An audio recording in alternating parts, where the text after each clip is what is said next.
जय हिंद दोस्तों आज का हमारा जो टॉपिक है वो है air and flue gas path in CABC boiler. तो आज की वीडियो में मेनली हम लोग बात करेंगे कि जो फ्लू गैस पाथ जो होता है सीएबीसी बॉयलर का वो कैसा होता है, यानी कि एयर जो है वो कैसे हमारे बॉयलर में जाता है और कैसे कंबशन होने के बाद जो फ्लू गैस होता है वो आपका सक्शन होके कई सारे पाथ से होकर गुजरते हुए आपका चिमनी से बाहर निकलता है। तो आज की वीडियो में हम लोग यही सब के बारे में डिटेल में बात करेंगे।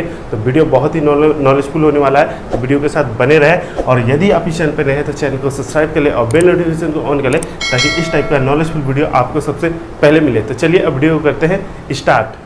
तो air and flue gas path of CABC boiler. तो देखिए यहाँ पे हम लोग जो मेनली बात करेंगे वो सीएबीसी बॉयलर के बारे में बात करेंगे कि यहाँ पर कैसा होता है एयर एंड फ्लू गैस का पाथ। लेकिन अगर एबीसी के बारे में बात करें तो एबीसी में भी कोई ज़्यादा कोई डिफरेंस नहीं होता है। 90% जो होता है वो लगभग आपका पाथ जो है वो सेम है। बस आपके यहाँ पे कुछ जो ड्राइव है उनके नाम चेंज हो जाते हैं। जैसे यहाँ पे जो प्राइमरी एयर है वो जो पीएफएन है आपका वहाँ पे एफडीफएन हो जाता है, और यहाँ पे जो एसएफएन जो होता है वहाँ पे हो जाता है पीएफएन। तो ये चेंज हुआ। साथ में आपका ये जो पाथ देखेंगे तो ये यहाँ पे आपको साइक्लोन दिखेगा। सीएबीसी जो होता है इसी डिजाइन की वजह से दूसरे बॉयलर से डिफरेंट होता है। तो ये डिजाइन आपको नहीं दिखेगा, नॉर्मली इस तरह का दिखेगा। तो वो पाथ जो है वो आपको फॉलो करेगा। साथ में यहाँ पे जो सेकेंडरी या विंग वाल जो सुपर हीटर होते हैं वहाँ पे उनका नाम चेंज हो जाता है, जैसे radiant super heater, convective super heater, वो सब पाथ में लगे होते हैं। तो वो सब पाथ को जैसे जैसे ये फॉलो करता है वैसे वैसे वहाँ पर भी फॉलो होता है। तो कोई ज़्यादा डिफरेंस नहीं है, कोई एक भी कर लेंगे तो आपका जो बेसिक जो फंडा है वो क्लियर हो जाएगा। तो यहाँ पे बात करते हैं मेनली सीएबीसी बॉयलर के बारे में, यहाँ पे कैसे एयर जाता है। तो देखिए ये हमारा जो हो गया एक सिंपल डायग्राम हो गया सीएबीसी बॉयलर के बारे में, जैसा कि आपके प्लांटों में आपके फैक्ट्रियों में होते हैं। तो ये हमारा पूरा कोल्ड सिस्टम हो गया। यहाँ पे पूरा ये फर्नेस का फर्स्ट पाथ हो गया, ये सेकेंड पाथ हो गया जहाँ पे आपका final super heater, primary super heater, economiser और एपीएच लगा हुआ है। यहाँ पे जो हो गया ये हमारा ईएसपी हो गया और आईडी हो गया और यह चिमनी हो गया। और यही जो पाथ है वो एयर एंड फ्लू गैस जो है वो फॉलो करता है। तो देखिए पहले हम लोग बात कर लेते हैं एयर के बारे में कि एयर यहाँ पर जो होता है वो कैसे आता है। तो एयर के लिए यहाँ पे हमारे पास दो फैन होते हैं, एक होता है आपका पीएफएन और एक होता है एसएफएन। पीएफएन जो जैसे ही अब हम लोग क्या करेंगे, जैसे ही स्टार्ट करेंगे तो क्या करेंगे, एटमॉस्फेयर से एयर को सक करके ये आपको एपीएच में जाएगा। एपीएच यानी कि एयर प्रीहीटर, यहाँ पर एयर को गर्म किया जाता है, यानी पहले ही फर्नेस में भेजने से पहले उसको हीट कर दिया जाता है ताकि हमारा जो कंबशन इफिशिएंसी हो वो इंक्रीज करे। यहाँ पर लगभग जो आपका जो यहाँ पे जो ये सक करेगा तो ये नॉर्मल एटमॉस्फेरिक जो टेम्परेचर होगा, जैसे 30 से लेके 50 तक जो भी आपका एटमॉस्फेरिक टेम्परेचर उतना ही एयर का टेम्परेचर होगा। साथ में आपका जब ये एपीएच को क्रॉस करेगा, यानी ये फ्लू गैस यहाँ से आया और ये जो एपीएच में आपका जो एयर जो है गर्म होगा फ्लू गैस की मदद से, तो यहाँ पर आउटलेट में लगभग आपको 150 से 200 के आसपास आपका यहाँ पे टेम्परेचर होता है। ओके, और फिर यहाँ से आउट होने के बाद ये फिर विंड बॉक्स में चला जाता है, जिसके एयर का यूज जो होता है वो बेड फ्लूडाइजिंग के लिए, यानी कि जो हमारा बेड मटेरियल होता है और जो फ्यूल होता है उसको फ्लूडाइज करने के लिए यूज किया जाता है। ये हो गया हमारा पी एयर। साथ में ऐसे एयर यहाँ से आता है। ऐसे एयर का भी वही है, जो नॉर्मल एम्बिएंट टेम्परेचर है, एटमॉस्फेरिक टेम्परेचर, वो एयर को सक किया और फिर ये यहाँ से ये आउट होता है। तो इसका भी टेम्परेचर लगभग 150 से 170 के आसपास होता है और यहाँ से ये जाता है आपका फर्नेस के दोनों साइड।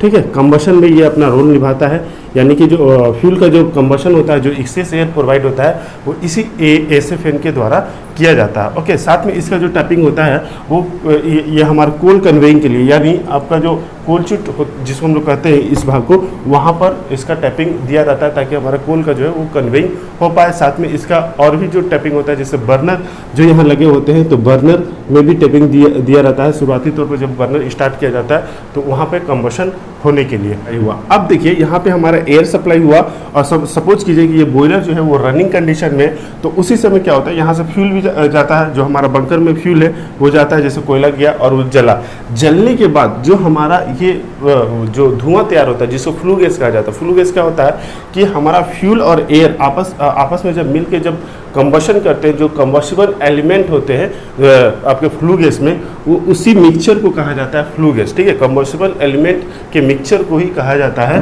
आपका फ्लू गैस। तो ये फ्लू गैस जो यहाँ पे रेडी हुआ, तो अब ये क्या करेगा, ये अपना जो बॉयलर का डिजाइन है वो पाथ को फॉलो करेगा।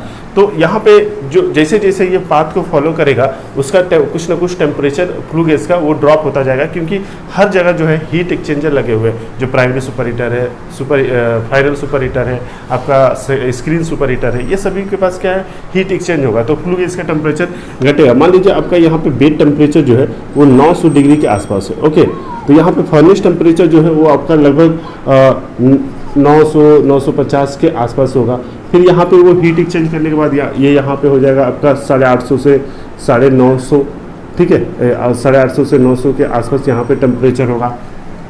फिर यहाँ पे फाइनल सुपर हीटर में आएगा तो यहाँ पे कुछ टेम्परेचर ड्रॉप होगा, फिर प्राइमरी सुपर हीटर में ड्रॉप होगा। इस तरह से ये इकोनोमाइजर सुपर हीटर में आते हुए यहाँ पर क्या है, इकोनोमाइजर तक आते हुए इसका जो टेम्परेचर हो जाता है लगभग 400 के आसपास हो जाता है, ±50 400 डिग्री के आसपास हो जाता है, ओके। फिर उसके बाद आप देखेंगे कि उसके बाद लगा हुआ है APH, ओके, APH यानी कि एयर फ्री हीटर, तो यहाँ पर भी ये हीट एक्सचेंज करता है। तो यहाँ पे APH में आप देखेंगे तो लगभग 200 से 250 के आसपास इसका हो जाता है टेम्परेचर फ्लू गैस का। और फिर यहाँ से ये हीट को एक्सचेंज करने के बाद जो हमारा ESP इनलेट टेम्परेचर आता है, जो कि डिजाइन होता है लगभग 120 से 150 डिग्री के आसपास, ठीक है। ऐसा क्यों होता है, अगर ये जानना है तो ऑलरेडी वीडियो बना हुआ है। ESP जो टेम्परेचर है वो इनलेट टेम्परेचर वो 120 के ऊपर ही क्यों रखा जाता है, अगर नीचे रखेंगे तो क्या प्रॉब्लम आएगा, इसके रिगार्डिंग अगर चाहिए नॉलेज तो वीडियो बना हुआ है, डिस्क्रिप्शन बॉक्स में उसका लिंक दे दूंगा, आप देख लीजिएगा, आपका जो फंडा है वो क्लियर हो जाएगा। तो ये यहाँ पे टेम्परेचर आया, साथ में फिर ESP के आउटलेट में अगर आप देखेंगे तो ये जो टेम्परेचर है आपको लगभग 110-120 के आसपास टेम्परेचर मिलेगा। और फिर ID फैन की मदद से, जो यहाँ पे ID फैन लगा हुआ है, ये सारे फ्लू गैस को सक करते हुए ये चिमनी के थ्रू आपका जो है फ्लू गैस है वो एटमॉस्फेयर में डिस्चार्ज कर देता है।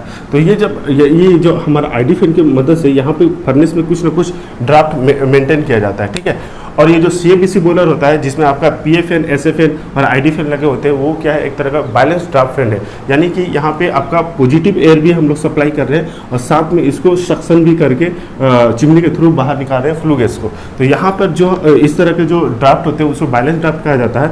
और यहाँ पे लगभग जो प्रेशर जो मेंटेन किया जाता है फर्नेस टेम्परेचर वो स्लाइटली नेगेटिव होता है, यानी -1 से -2 के आसपास, ठीक है। यहाँ पे अगर आप एयर वेलोसिटी के बारे में बात करेंगे तो CABC में एयर का जो वेलोसिटी होता है वो लगभग 4.5 मीटर पर सेकेंड से आपका 10 मीटर पर सेकेंड होगा। और जैसे जैसे आपका यही वाला जो चीज़ है, जो फ्लू गैस है, वो फर्नेस में आपका ड्राफ्ट जैसे जैसे यहाँ पे कम है और जैसे जैसे ये आगे की हो जाएगा, यानी कि ID के सक्शन की एरिया के इस जोन में जाएगा, तो वहाँ पर इसका जो ड्राफ्ट है वो बढ़ता ही जाएगा। यानी यहाँ पे -1 है तो यहाँ पे -50 मिलेगा, यहाँ पे आपको 70 मिलेगा, यहाँ पे -100 मिलेगा, यहाँ पे आपको -150 मिलेगा। इस तरह से यहाँ पे बढ़ते रहेगा। और ID के बाद क्या होता है, वो पॉजिटिवली वो चिमनी के थ्रू उसको डिस्चार्ज कर देता है, ओके। और अगर वेलोसिटी के बारे में बात करें तो ठीक यहाँ पर आपके एयर की वेलोसिटी लगभग 4.5-5 के आसपास होता है और जैसे जैसे आगे की हो जाएगा उसकी वेलोसिटी बढ़ता ही जाता है। तो इस तरह से एयर एंड फ्लू गैस का जो पाथ होता है वो CABC पे बॉयलर होता है, यानी एयर यहाँ से हम लोग लिए APH में गया और फिर यहाँ से फर्नेस में गया और फर्नेस के बाद जितने भी सारे हीट एक्सचेंजर लगे हुए हैं, जैसे secondary super heater, final super heater, primary super heater और इकोनोमाइजर, APH को पार करते हुए आपका ESP ID के थ्रू, आपका चिमनी के थ्रू बाहर निकल जाता है। तो ये हो गया air and flue gas path in CABC boiler. तो आई होप कि ये जो टॉपिक है वो आपका क्लियर हुआ होगा। अगर इसके रिगार्डिंग कोई भी क्वेश्चन है तो आप हमें कमेंट बॉक्स में पूछ सकते हैं और यदि वीडियो आपको अच्छा लगा तो प्लीज़ इस वीडियो को लाइक करें और ज़्यादा से ज़्यादा शेयर करें। अब हम लोग मिलेंगे नेक्स्ट वीडियो में, तब तक के लिए जय हिंद।